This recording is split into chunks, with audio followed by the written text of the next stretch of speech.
Welcome, Dadas. It's still early days in the year. So let me say, wish you again a happy, happy new year and a wonderful decade. We're talking about how to move ourselves from 2019 to 2020.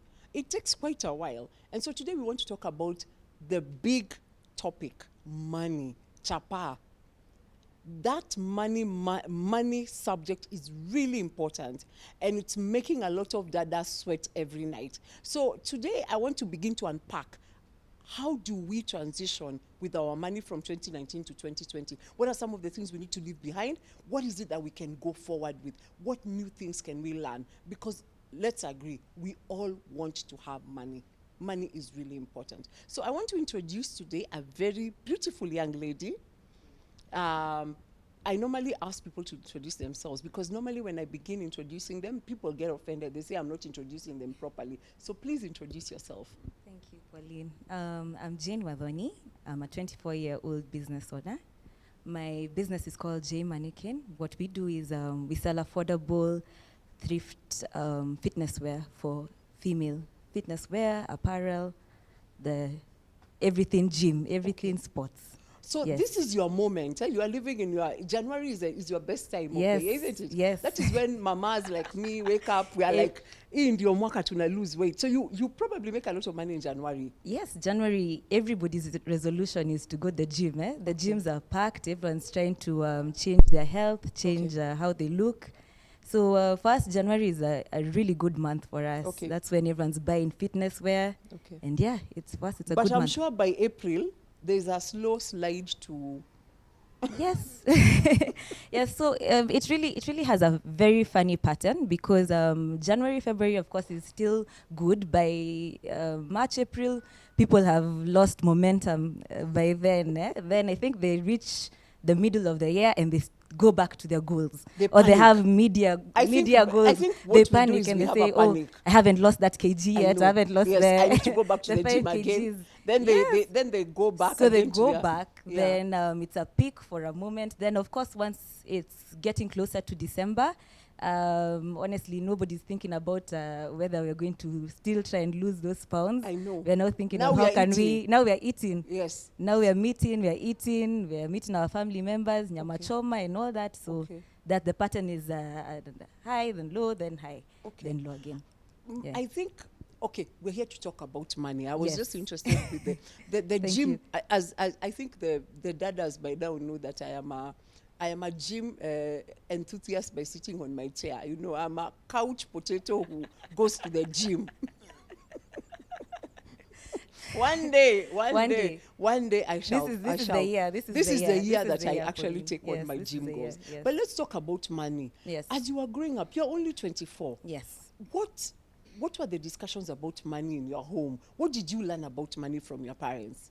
Well, I think, of course, the first point of contact anyone ever gets to money is their parents, because you're under your parents for a good amount of time. So they're the ones who are providing money for you, to you and for you. And you can also see their lifestyle and how they handle their money. For me, growing up, I come from a typical middle-class family. So money was almost there, but not there. It was almost there. Yeah, but How not really what there. does that mean? It was almost there, not there. It was still, we could afford what we needed, but we couldn't really afford what we want. So it was almost scarce.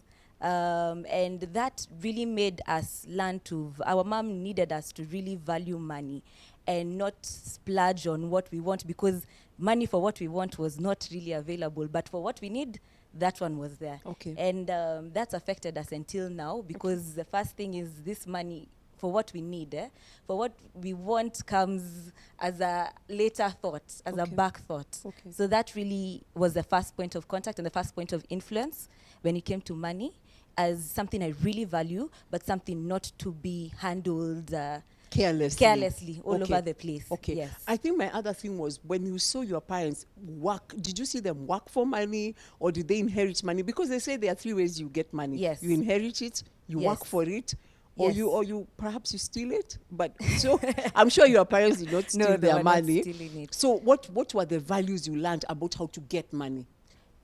we had to work extra hard to be able to get money for us. We saw them work. They were all in business. So for us, we saw them work on a daily, even on holidays, Christmas, New Year's, So for them, they really had to toil for it. Okay. Yes. They had to work really They hard. really had to work hard for it. To get the money. To get the money, Okay. yes. The other question I wanted to ask, when you went to school, Yes. what did you learn about money? Wow, now Was there anything in the curriculum that taught you about money? You guys are from, is it 844? So at least you are better than us. Maybe there was a topic about money. Was that any money this topic? not on personal savings, or not on how to manage your money personally. That came in a few classes, and those classes were maybe just because of the schools that I'd gone to. I was in Pangani Girls. We had a life skills class, Form 1 and Form 2, but by the time you reach Form 3, math has taken There was no time for such things. You had to pass the exam. So life skills were thrown away. Yes, they were thrown away. Okay. But initially, when we were having maybe a week, we'd have one class on life skills, and would talk about different matters. And that was also very dependent on your teacher, because life skills didn't per se have a set curriculum of these are the units you per se need to talk about. Your teacher, the view of the teacher was what would really sort of get ingrained, or what you'd be taught. Okay. Yeah, but that's in high school, that's as much as. So by the time you left high school, and I think by the time you leave high school, you're 18, Yes. you're an adult now. Yes. You're beginning to handle money. Yes. Your first money lessons, the first money you made, what did you do with it? Like, can you even remember what you did with it? The first money I personally made. Yes. Not any allowance. Not allowances, like money you worked I for. cannot remember. You cannot remember. Yeah, that's no, vague. I probably bought something. You bought something. Yes, I probably But bought your something. worldview at that time about money was, we make it, we spend it, or we make it, we keep it. What was your money? It was still what I'd been taught initially, the first, from my first point of contact, my parents. But it's sort of, when it was my money, I could decide what I want to do with it, really. So it was not their money anymore, of how I need to really value it and take care of it. So you were a bit more liberal. I was a bit more liberal. You allowed yourself to have a bit of a Yes. good time, because Yes. now it was not a matter of life and death. Yes. You are not We've educating moved. anybody. Yes. You Yes. can go on holiday Yes. with your money. Definitely. I know that you went to college. Yes. And you did very well in college. Yes, I What did. did you study? I studied international business administration with a double concentration in finance and marketing. Great. Yes. Those are big things. And Those I are know you big actually things. came out of there with a first class honors. Yes, I So did. you're a very smart girl. Yes. Okay, so at this point, did you talk about money? Did you study the money? The money question, did that come up? The money question in our curriculum? Yeah, in your curriculum, personal money. Personal, not yet. We were not yet handling personal money. Even in our finance classes, we were more or less bookkeeping for Fred, for Anthony, for it was never, we're bookkeeping for ourselves. This is how you save, or this is how you invest, or this is how you multiply your money, or this is how you should spend. We were never really, we didn't get that contact, or we didn't get that information on how to handle our personal money. This is very, okay, so you did finance. We did You did a finance. lot of marketing. Yes. But you never learned like the basics of your handling money for yourself. Yes. Yeah, I didn't. And so you live with a first class honors and you go and work somewhere. I know you worked in a bank Yes. and you were paid a salary for a couple of months. Yes. What happened? Why did you leave the bank? And we're not saying which bank. Yes, no, we're not saying It was a which good bank. Yes, but it was a really good bank. It was an amazing opportunity. I mean, I'd gotten good grades. I'd decorated my CV with all types of activities. But I got into there, and it was an internship. It wasn't really a bad. I've had people have really bad experiences in their internships, but for me, it also wasn't the best. There was a bit of, how can I say? There was a bit of madharau, you know, But you're as an intern. Yes. What do you want? Yes. As an intern. Interns Yes. are supposed to go and collect tea. Did Yes. you go and collect tea for people? No, in fact, and it pick wasn't up too bad laundry? of that. Or- But you yes, don't do we that. picked up a few laundry, things. you made Yes. tea. What's wrong with that? That's Yes. what interns do. Yes, that's what interns do. But by then, by the time I was getting in, I'd already started my business. But I'd started my business on a lower scale. I wasn't thinking about it as a business. I was just thinking about it as a way to get money. So when I was sitting there during my internship, and especially the first month, they're setting you up. So you're not doing anything. You're getting into work by 8 and you still leave at 5, but you have not done anything the whole day. And Zero my mind, yes, productivity. zero productivity. So your head, I mean, an idle head, you start really thinking about, is this what I want? What do I want to do with my life? Can I, how can I started thinking about my business. I started thinking, what if I took my business seriously? Because at that point, my business was even earning me more than what I was getting at the internship. But so you're seated at your business and you're busy hustling. Your hustle is earning you more than this. Then my main job, let's call it my main job. It was an internship, but my main job at that point in time. And I was thinking, at this point, I've only done it on a sort of hobby basis, or just a way to earn like a side hustle. What if I took it to the next level and decided this was my main hustle? Can it be able to possibly earn me more than whatever job I would get next? That was what I started thinking about. And also I told you I came from a background where most of my family and extended family were in business. So for me, I wasn't too worried about the risk, because that is what I've grown knowing, the risk of it. That is what I've grown seeing. So it was a bit more of a familiar ground for me. So it was very easy for me to say, you know what, why don't I try this other route? Why don't I give it a go? People weren't disappointed that you had a first class honors, an Yes. opportunity to work in the bank, and you were going to climb up the ladder. Yes. And I know that people who've been in business, because I've been in business, Yes. they don't want their children in business, because Yes. they always say, I want to educate my child so they don't go through what I've been through. Yes. Yes. Weren't people a bit disappointed that you... Yes. They were? They were. What did they say? Very many were asking me, why didn't I, with my grades and also my CV at that point in time, why did I decide that route? Why didn't I? It's like I'd read all this and I'd done all that to just throw it into the gutter, and now choose a different path, yet I'd built up so much on my grades, on all through my educational life. So people were disappointed. They wanted me to maybe go and try, get a scholarship, do masters, go abroad, all types of suggestions, all manners of suggestions. But then for me, when I was starting out, when I decided this is the path I'm going to take, I remember telling myself, this is the easiest time to take this path. I have no responsibilities. I don't have a child. I don't have this is the only time I'll have the least responsibilities in my life moving from this age forward, Then there's no child. There's always a backup plan of being at my parents' house if things go terribly wrong. This is the only time I have to sort of not play around, but to try what I would really want to try. Yes. So that's why I didn't think of, let me get into employment, then get into employment for a good amount of time, then come out and get into business. Because I was like, when I decide to come out and get into business, who knows where my life will be? Yeah. Who knows whether I'll be having a child by then? I'll be having responsibilities, bigger responsibilities. So how about I do it now when where there's a soft landing. There's a softer landing than when I go, keep going and it gets harder on later in life. That's really wise. Yes. I think that's wise. Yes. I think that's commendable. Yes. That you had the guts to do it, because you were young. You were young, and in many ways, people felt a little bit disappointed. Yes. I'm sure people came up to you and they were like, you're disappointing us. We expected so much more. What has been the experience of running your own business? Wow. And I know it's a large business. You have your own premises. Yes, I have my own premises. You have employed someone. Yes, I've employed what has someone. Been the experience. Wow, it's not an easy path to take.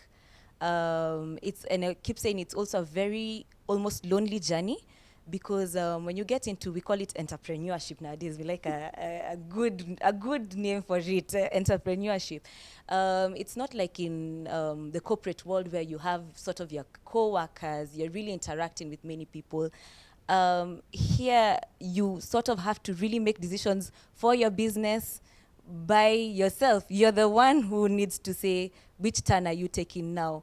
You're the one who, if that month nothing comes in, when I'm not comfortable sitting and waiting for my salary from my boss, whether there was profits or not, my salary is fixed. I need to be paid for my work. Here, if there was no profit or loss, it's you who really incurs all of that. So it's not too easy, but for me, it was something I was sort of nurtured on, and it's something that I really loved. So that's why when it gets tough, or when it gets really, really tough, I'm still able to be, you know what, let me keep going. I still have that moment of, oh God, what am I doing? Why didn't I, why didn't I take another path? Why didn't I take the You other still have path? those moments Of where you course. think, I'm going to look for a job. You're like, Next oh month, I'll look God, for a let job. me just send I my have CV. papers. I have papers. I still have papers. But I think it's easier when it's something that you actually enjoy doing, because in the end of it all, you'll say, let me send my CV out, and you think, no, why are you giving up? It's barely a year. Why don't you keep moving? Try, keep going. So that being passionate about it, that loving that really helps me go on. Yeah.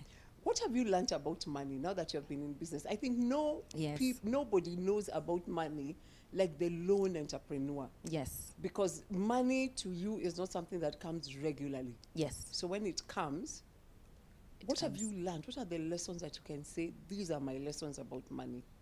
Wow. Okay. For me, the lessons about money, the thing about, as I said, it can come, it can go, and it does not have a fixed schedule of when it's coming, really.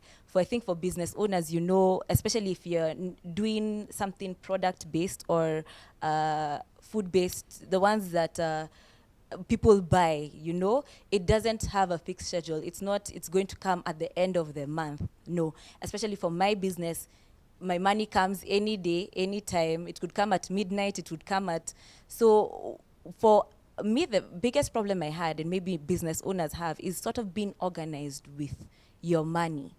In 2019, it was really difficult to be organized with your money, because I might be getting stock, and suddenly I get a good amount of money, and I was like, you know what? I'd even wanted this and this and this, and you find yourself, you've gone off budget, you've gone off everything, and now, you've gone off any plans that you had, you have just splurged, and you need to be able to really get back to the budget. So for me, what I really learned is to be able to track my money, or what I'd want in 2020 is to really be able to track my money all the way down to my 50 shillings, my 30 shillings, my 20 shillings. I write it down. Do you pay yourself a salary? Because I've had people say that in business you need to pay yourself first. I've had those things, pay yourself first. Oh, wow, if you don't pay yourself, then you're, shauri yako, nobody will ever pay you, those kinds of things. So do you ever, like, when the money comes at the end of the month, you're like, this is my salary, then this is the stock, then these are the profits, or how does it work I do it, my system works mostly like on a weekly basis. So I'll put my expenses for that week, and I'll still have savings, I'll have investments, so that my expenses, I decided this amount I'm going to save, this amount maybe I'm investing in the business, in terms of, did I need to buy something for the business? Did the stall need some sort of upgrade and all that? Then I personally, I come last in the what can I say, in the lineup. But I do hear people say pay yourself first. But I think I honestly think, for me, paying myself last worked better. Just because also my needs aren't too many, and aren't too, I aim to live a very simple life, right? So I don't feel the need for that large amount of money for myself at this point in time. So I pay myself last. Do you ever feel like, okay, you've gotten a bonus amount, a big amount of money has come in, maybe a client has bought at a good price, and now, like you just go on holiday to Mombasa. Do you ever do that? And then when you get to Mombasa, you're like, I shouldn't have done that. This has really cost me a lot. And then, do you have an accountability person? Is there anybody who comes to do your books or check how you are doing? Yeah. Do you have anybody who does your accounts? Yes, I've recently gotten my brother. He had studied accounting, so he's better at sort of advising me on how to bookkeep and how to handle the fact that that money comes in any time, and how am I going to really break it down. But in terms of splurging, I would want you to take you back, and that's why I pay myself last. I came from a background where people were very careful with their money. I would buy what is needed, not what is wanted. You mean they never went on holiday? They never had those moments? No, I still do go on holiday, but that's budgeted for. You Okay. see, it gets to a point, I won't suddenly decide, oh, you know what, I've gotten this good amount of money today. Wow, let's go to Nakuru.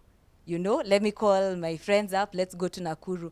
No. We're a bit, because of that scarcity that we grew up with, the first thought would be, okay, what can I do? What productive thing? My business comes first. What can I do with this money for my business? Then in case there's really nothing I'm seeing to it, that's when my Nakuru trip can come in. That's when now I'm okay. I've used this amount, and then now let me go to Nakuru. Okay. But for my trips, I would budget for them. I would look at them way earlier on in the year and say, I want to do this by this time.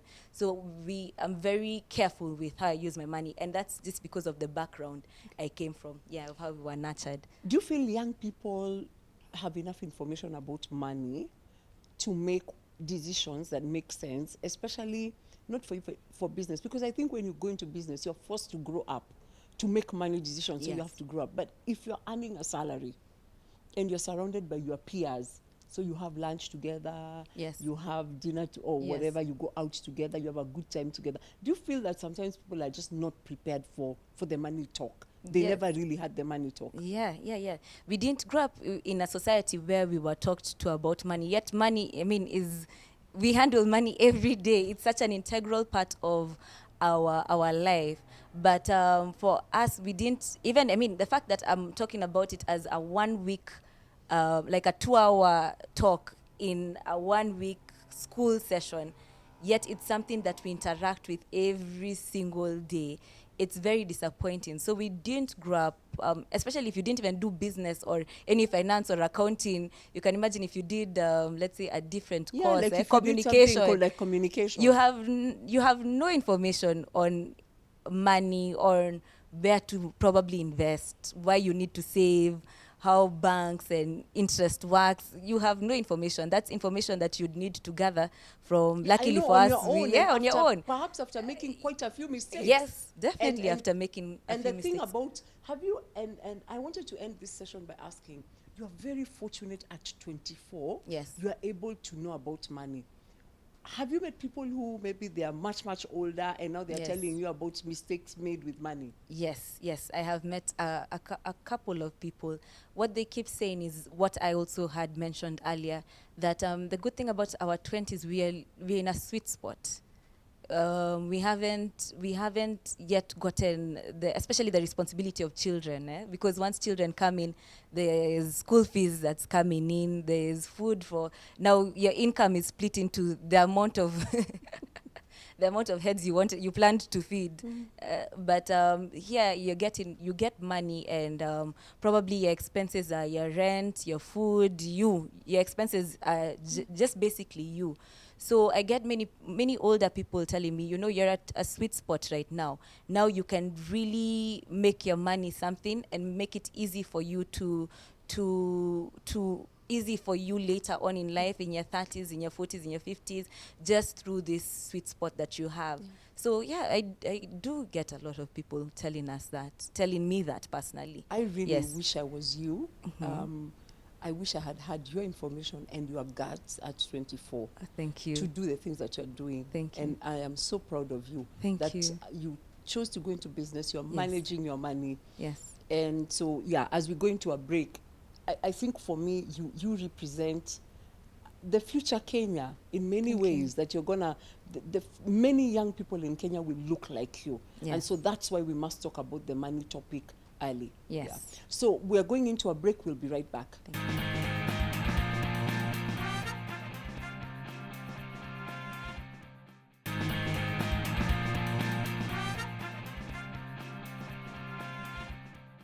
Welcome back, Dadas. If you had gone to get a cup of tea, we are back and we're talking about money.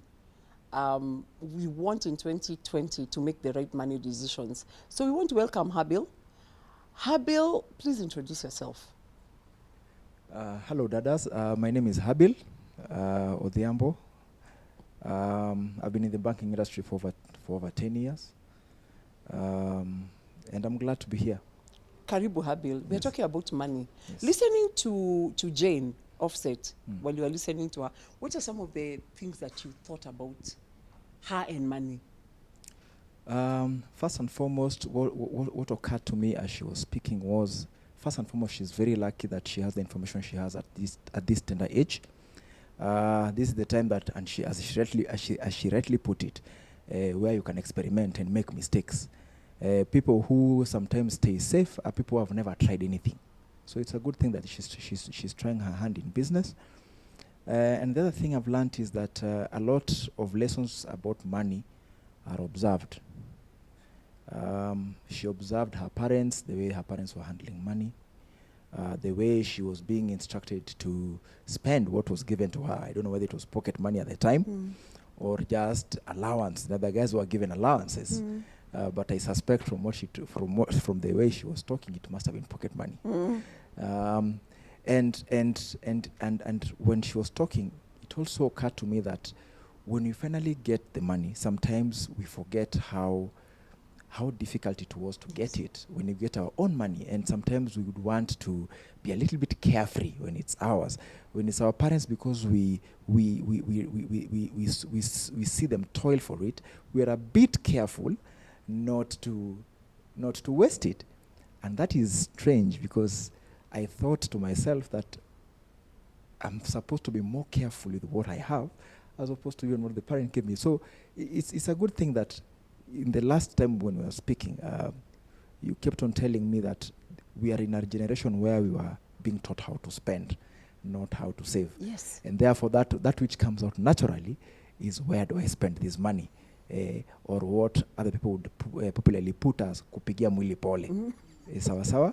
So there's a bit of that I would see, and it's not bad at all. It's part of the learning. It's part of a learning process. Yes. I think, Habil, I want to go back to that point of that we've had this discussion with you off camera, and I think the discussion the point I was stating was that as a people, from the day we come into this world, we are taught how to spend money.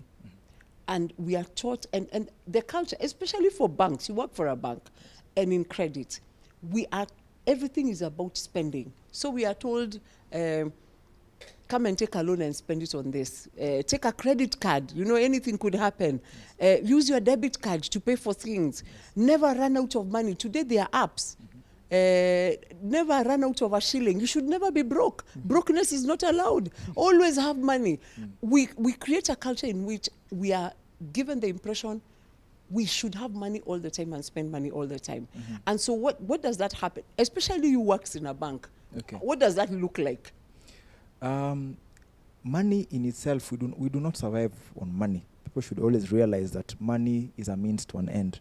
It's not an end in itself. It does not end with, now I have the money. No. It is a medium of exchange. So money is both something physical you touch, but it is also a concept. And it has a lot to do with who we are, exactly, and it's a lag measure. It's a lag measure. Whatever thing you have at the end of the month is as a result of the plans or lack of those plans that you had. It is a lag measure. It is a result that shows. If you are more organized, you will probably have more.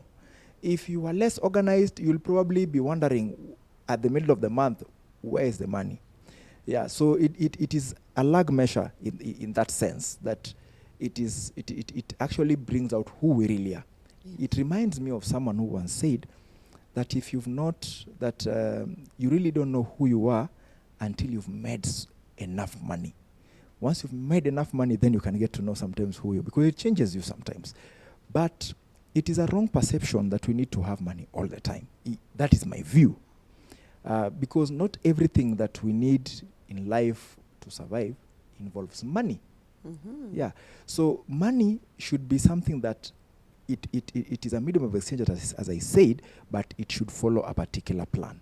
Most of the time, you say, fine, we have a list, which the business people would popularly call a budget. Yeah. But it's a list where you're saying that I want to spend this much for this item. I want to spend this much for this item. But as Jayne was talking, she said she pays herself last. And I would like to believe that it must have been an item in her list called salary or a wage. But another way we get to pay ourselves is by saving. Yes. You are saving for who? And for it's for you. And when you save, it is for yourself. So at what point do you save? Most of the time, it should be the first item in your budget, because many people go wrong by saying, let me save when it remains. It never remains. Most of the time, because it's scarce. One of the characteristics of money is that it is scarce. You understand? And so we should not be surprised that there's not a lot of it. No. Don't be surprised. That's the way it's supposed to be. It's not supposed to be there in plenty. And for people who have it so much in plenty, the value is not there. Yes. You understand? So therefore, that scarce nature, that scarcity is a nature it ought to have. And therefore, the people who get to succeed are the people who are able to manage that resource that they have, the little that they have. I always like referring to the story of the 5 talents. People have different interpretations of that story. But the master that was made reference to in that story never told the servants or those people what they ought to do with what they were given, with the resources they were given. He simply gave 5, 3, and 1 and left. Then when he came back, he asked, what have you done with the 5? This guy said, I invested and it doubled. The other guy with the 3 said, I invested and it doubled. Then there was one who buried. You know the story. Yeah.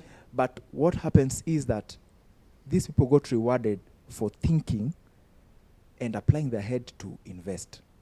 Because God likes it when we multiply. When whatever resources we have, we get to manage it well. And therefore, money is just one of the aspects, but how we get to manage it has a lot to do with who we are at a personal level, like personality. Mm-hmm. It has a lot to do with who you really are. Okay. Yes. Jayne, listening to Habil here, what do you hear? Does it justify the fact that perhaps working in the bank for you did not make sense because you could not see the multiplication equation in that whole thing? I don't know. He does work in a bank, but maybe for you sitting there, you kept thinking, my time is going away and I'm not, I don't know. Yes. For me, it was, as I said, the first month, there was nothing much happening. And time is a resource. I thought within this time, I would have been able to make this amount of money if I'd gone here. But now I'm locked here. I'm seated here with my computer there that I'm not really doing anything with.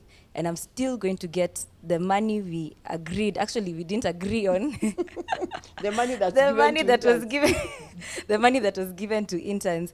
And it didn't make sense for me. I thought, what if I'm outside there? I can make, it's not, I'm guaranteed that this amount of money, I could get a deal and it's, it's that amount in that day. The same amount that was getting in a month, maybe in that day. But I could also do a month and you don't even get the amount that you would have gotten in internship, in the internship. So I was willing to take that risk. Okay. Yes. Habil, I wanted you, so you've talked about 2 important things: savings, which is paying yourself, and budgeting. There's the whole concept of investing. And I think for many people, you invest after you have some money. Is it wrong to borrow to invest? Investing has another aspect of margins. Mm-hmm. And the aspect of margins is that if you borrowed at 6% or 7% or 10%, and yet where you're going to invest is going to give you a return of 18%. Mm-hmm. Then for God's sake, you can borrow. Yeah, borrow. Then you can borrow to invest. Yes. But majority of people would say, let me save, and then over time, put it somewhere where it can now work for me. Investment is now when the money, you don't work for the money, but now the money works for you. You see, that's not the reverse. You know, when you are toiling hard, the way we are toiling hard right now, and the way Jayne is toiling, we are working for the money. But as time goes by, when we start asking ourselves, because you see, in our journey with money, at some point we are called to a higher state of consciousness where we are asking ourselves, right now I'm strong and I can work and get all this. As time goes by, I will not have all this strength. What am I doing? Who will feed me then? When you're called to that level, you start thinking investment. Is there a way I can put in this money to work for me, even when I can't wake up, when the duvet is so sweet and I don't want to leave it? Can I afford to go, and play golf at 10 or 11, and in the evening I can count how much money I've made?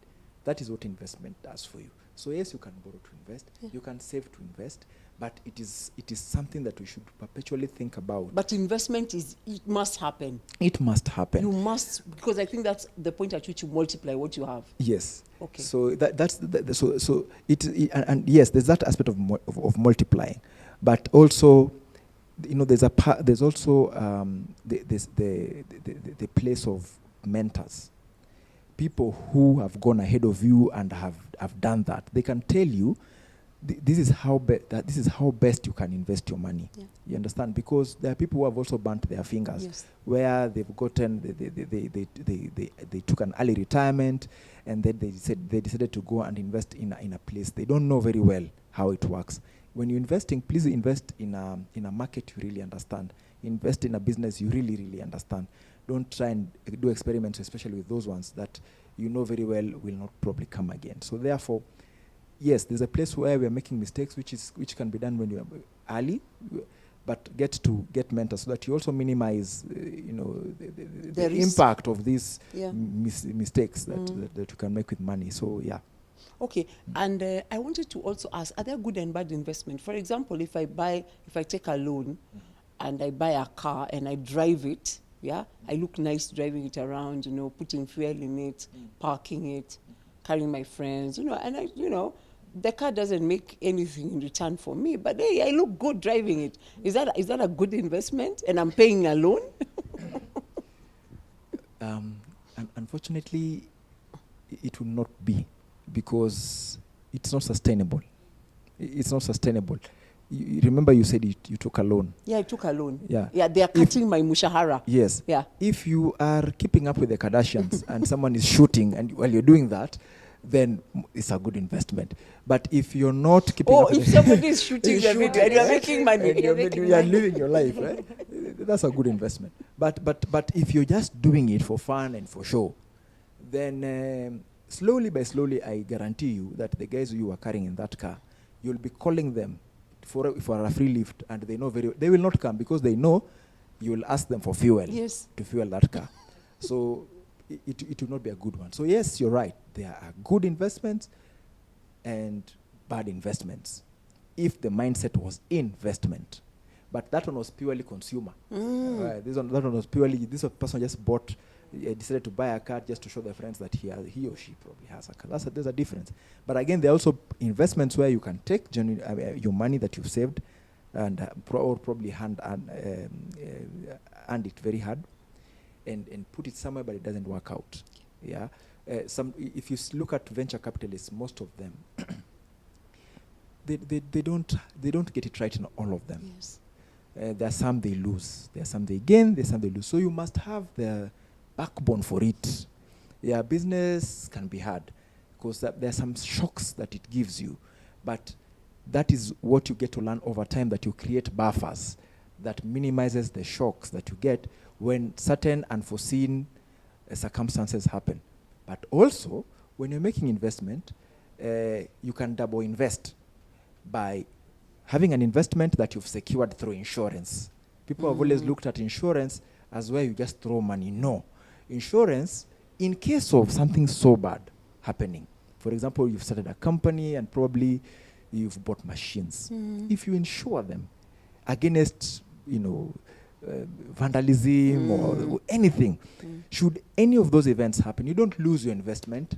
The insurance comes in and restores you back to your original position. Yeah, so those are some of the things that it's important to think about. To think about insurance as well as a source of investment. Yes. Jayne, I wanted to ask you, you spoke to the question of budgets. How tough are you on yourself to keep a budget? I had to learn. You I had to learn to be tough. Okay. After a few mistakes and I say kuchomwa kidogo.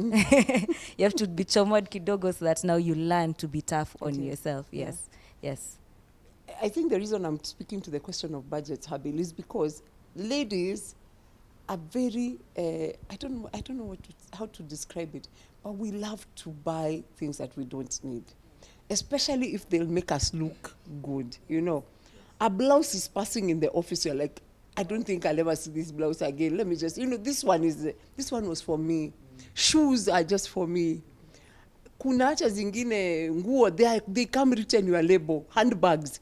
So you find that we do have a budget, we have a big idea, but every time we're just busting the budget. How critical is it, especially for dadas? This one is for women, for you to stick with the budget? It is very critical, and probably Jayne would confirm that the day she got hit, several times, she became more and more careful. Because it's painful to be broke. It is very painful to be broke. And when you remember the pain and it's fresh in your head, you'd want to stick to the budget. But one thing that the budget does, look at it this way, it is a way of saying no to ourselves. Yes. Yeah? Because we know very well that when we see, we will want. You understand? And therefore, a budget actually gives you some bit of a guidance, or it's a vision board of sorts of how your money is supposed to work. And therefore, anytime you deviate off it, it means there's something about yourself called discipline that is missing. Yeah. And therefore, you must perpetually seek to be disciplined. And therefore, if you have some accountability partners, these are people who will help you to, stay in check. At the beginning, you can start with them. As time goes by, as you mature up, probably you can survive on your own. However, whenever you see the kibeti, and it was not in the budget. The kibeti is passing by. The kibeti is passing the Mama Kibetis always say you can pay in 3 installments. You can pay in 3 installments. You may want to control that urge, because it is preparing you for a bigger sacrifice ahead. Yes. You understand? But the other thing is that in your budget, let's not also become a bit cunning. Mean. Cunning. Cunning. So we say, now I have extra money. Let me pack an item called emergency within the budget. So when you see the kibeti, you say, I have an emergency. And I must buy. The kibeti is an emergency. I must buy that kibeti. Well, then you go, which line am I touching? Yes. The emergency line. Yes.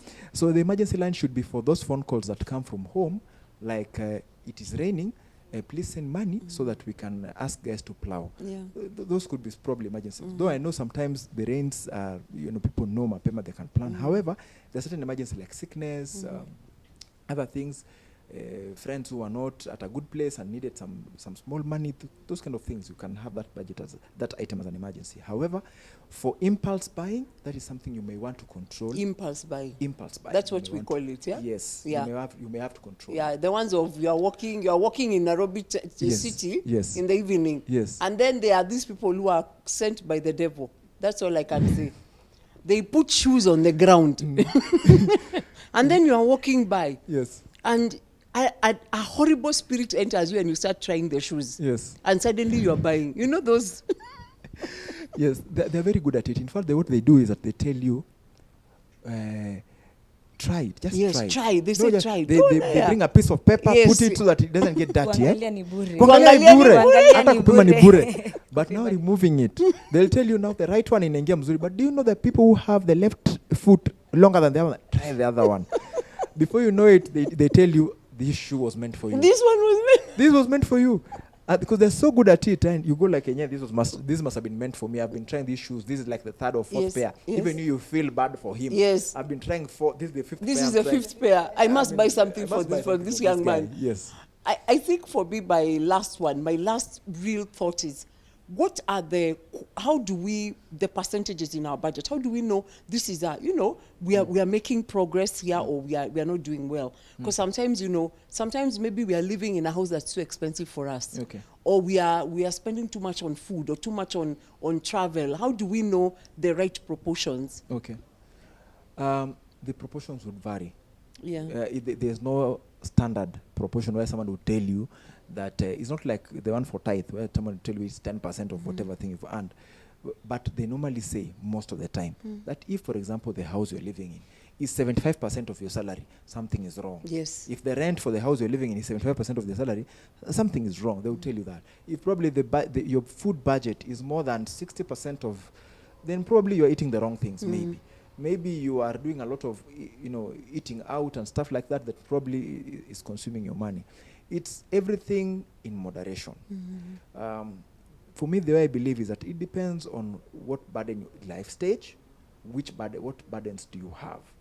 It will determine how you adjust your ratios for each item within your budget. Yeah. But I would never say that there's a scientific way where you would say that you must save. In fact, the more you save, the better. Yeah. Someone would even save, you can save 50% of what you get.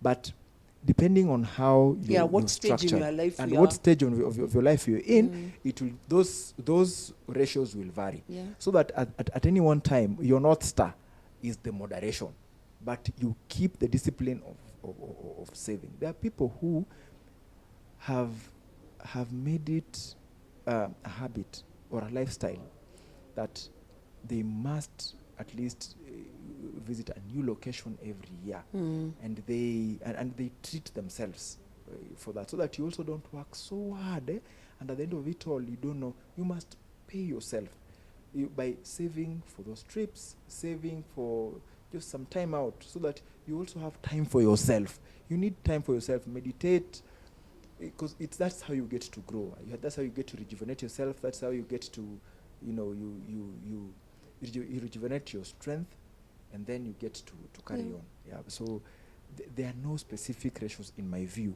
It's just that at any one time, what you ought to realize is that first I must have the component of saving, and I must keep a budget. Once you've developed that discipline, you will be telling your money where it's supposed to go. Yes. Somebody like Wathoni here, who is in her sweet spot, she lives at home.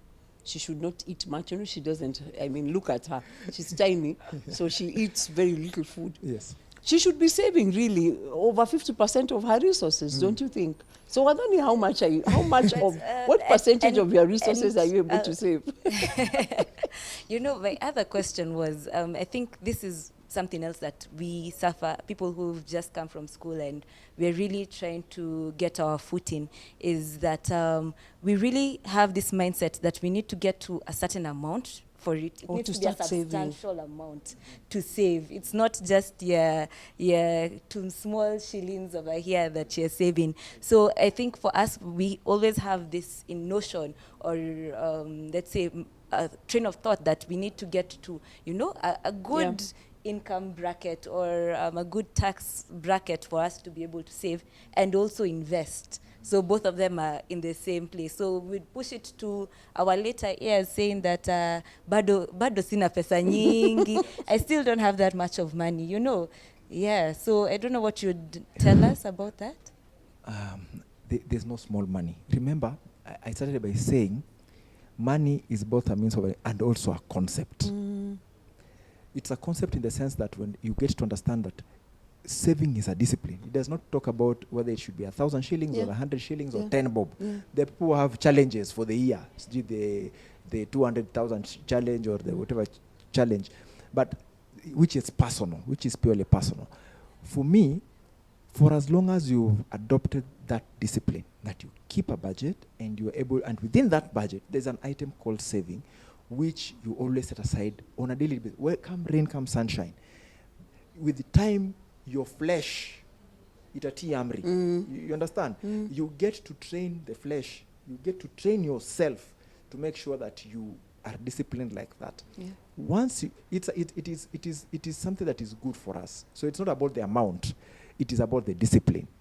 And therefore, don't say I'm waiting so that when I have enough, then I can start saving. Start saving the 1 shilling, because the day you get 10 bob, you'll still save 1. Yeah. The day you get 1,000, you'll save the 100. The day you get, that's how it works. So if you do not have it as a discipline, even if you have 1,000,000 bob, you will not save. Isn't it interesting that Yes. when like you said, saving and spending is a concept. It's a concept. Many people will tell you that people earn 6-7 figures, but they have no savings. Because the more they earned, the more they adjusted their lifestyle. Yes. The more they earned, the more they adjusted their lifestyle. Yes. And so when they earned 100,000 shillings, they lived 100,000. They lived at 110,000. Yes. Then they earned 500,000, they lived at 600. Yes. Then they earned 1,000,000 shillings, they lived at 1.3 million. Yes. So actually, these people are in debt. So the concept of saving is critical to us, even as women. Now, I wanted to end by this question. If you were to say one thing, Habil, for New Year's resolution, to ladies, what would you tell them? And you see many of them in the bank. Okay. For me, I would say that budgeting is no longer suggestion. It is something we need to do. Because if we don't do it, eventually we'll be asking ourselves, where did the money go? So it is important that if you're just starting this work, please get an accountability partner, someone you guys can work with, someone you can do these challenges with, so that you get to train yourself. Yes. Wathoni, one last thought? Parting shot, very quick. It's also part of what he said, or expanding on what he said. Keep track of how you use your money on on a daily, actually, if you can. Be consistent about that, just so that you can also figure out where you're splurging or what's costing you, or where you can be able to save or cut off from. Yes. Dadas, they say, a stitch in time saves 9. If you want to save your 100 shillings, begin by putting aside your 10 bob. That way, when you have 1,000, then you will know where the 1,000 went. When you have 10,000, you get my point. So in 2020, make some serious money goals, save, budget, invest. Have a great week. Baraka.